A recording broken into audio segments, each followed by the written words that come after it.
Imagine this, you're just 12 years old. You've got a dream so big it feels like it could burst out of your chest. For Cristiano Ronaldo, that dream was football, and the only way to chase it was to leave everything he knew behind. At just 12, he packed his bags, said a tearful goodbye to his family, and left his island home of Madeira for the bustling city of Lisbon. He was headed for the Sporting CP Youth Academy, one of the most prestigious football schools in Portugal.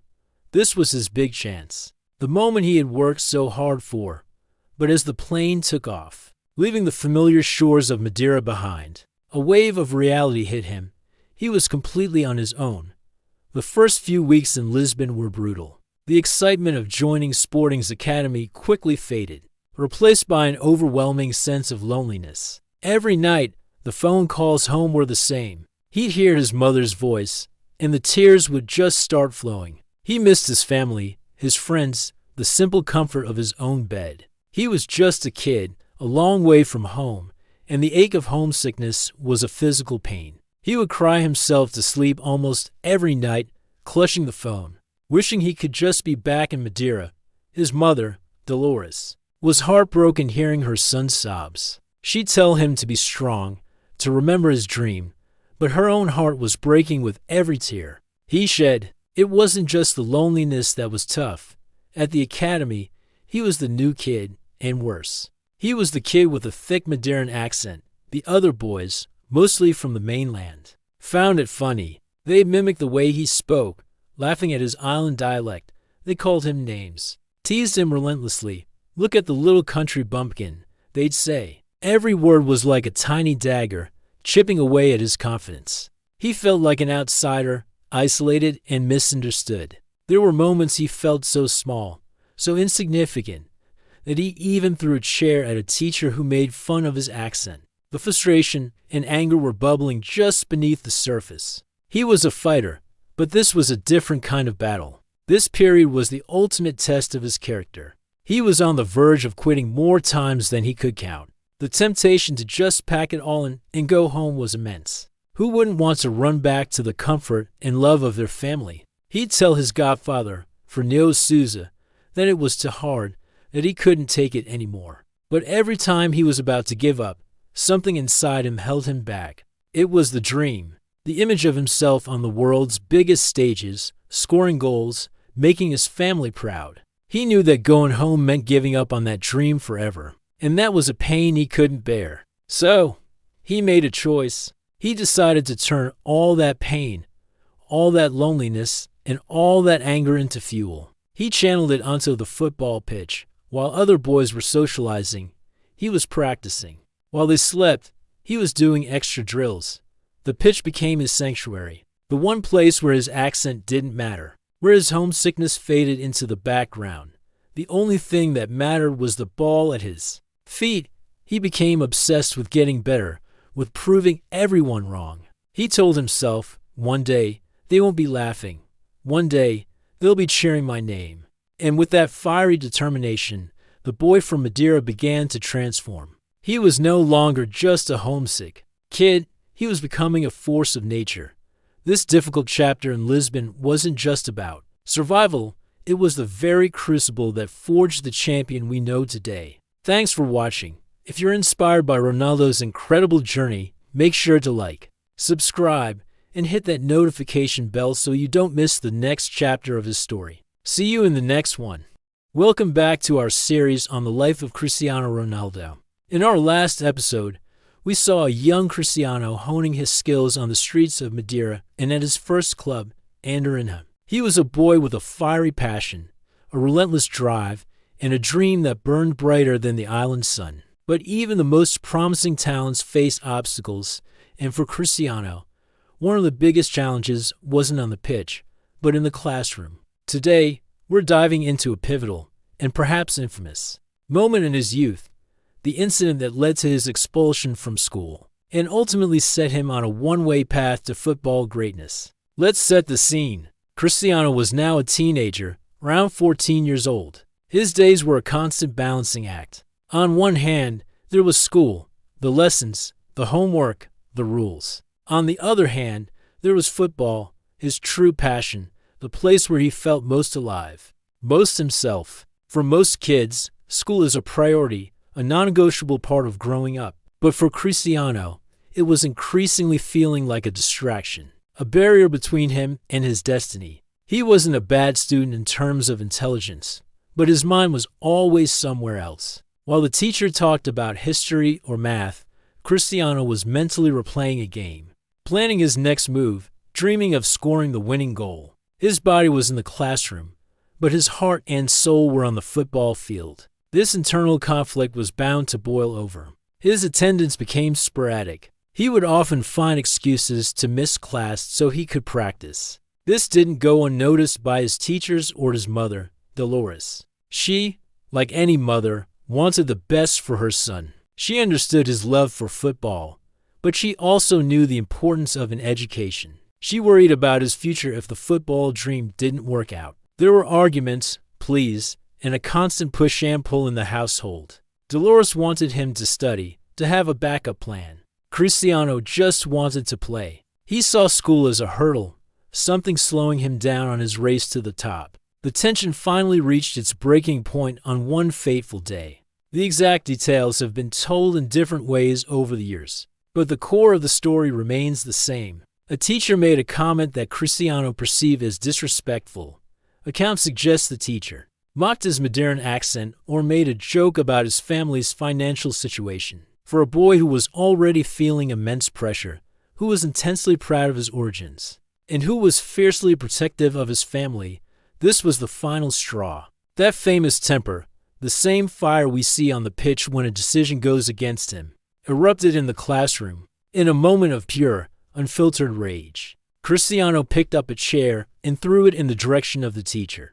Imagine the shock in that room, the chaos, the silence that followed. This wasn't just a case of a student talking back or being disruptive. This was a physical act of aggression. It was a line crossed, and there was no coming back from it. The school's reaction was swift and decisive. Cristiano Ronaldo was expelled. For many teenagers, this would have been a disaster, a moment of shame that could derail their entire life. It would have meant panicked parents, an uncertain future, and the closing of many doors. But for Cristiano, in a strange and defining way, it was a moment of liberation. It was the end of one path, but the definitive beginning of another. The expulsion forced a critical conversation at home. The pretense of balancing school and football was over.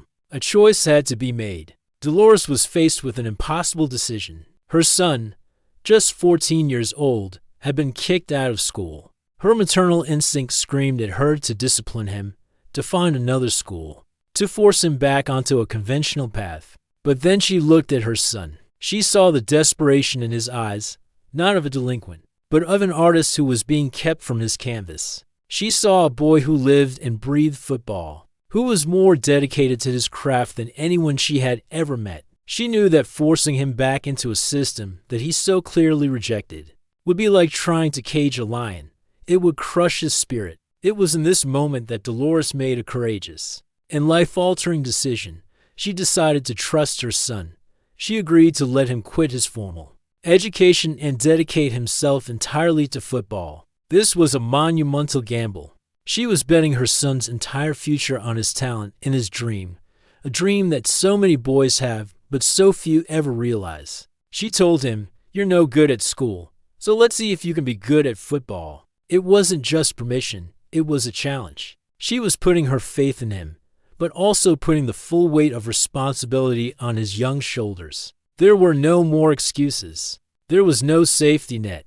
It was football or nothing. This decision was the ultimate turning point. The expulsion wasn't the end.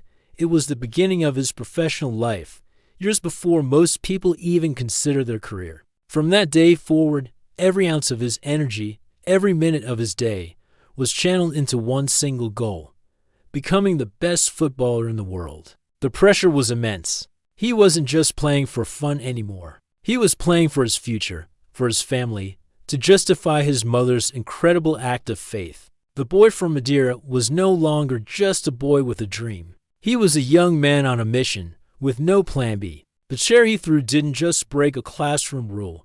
It shattered the mold of a normal life and catapulted him onto the trajectory that would lead him to global stardom. Think about the courage it took, not just from Cristiano, but from his mother, Dolores. To go against convention, to listen to her son's passion over societal expectations, is a testament to her belief in him. It's a crucial part of his story that is often overshadowed by the goals and the trophies. Without her understanding and her blessing at that critical juncture, the Cristiano Ronaldo we know today might not exist. She gave him the freedom to chase a singular obsession. Now, the boy who couldn't sit still in a classroom was free to run, to train, and to dedicate his entire being to the beautiful game. The next chapter of his life would take him away from his island home to the mainland, to the famed Academy of Sporting Lisbon, where his raw talent would be forged in the fires of professional training. The stakes were higher than ever, and Cristiano knew he couldn't afford to fail. Thank you for joining us for this pivotal episode in Cristiano's journey. The story of his expulsion is a powerful reminder that sometimes the most unconventional paths lead to the most extraordinary destinations. Make sure you're subscribed so you don't miss the next chapter, where we follow a young Cristiano as he leaves Madeira behind to join Sporting's Academy, a move that would test his resolve like never before. Thanks for watching, and we'll see you in the next video. Imagine being 15 years old, with your entire future mapped out. You're living your dream, playing for one of the biggest football clubs in your country, and everyone says you're destined for greatness.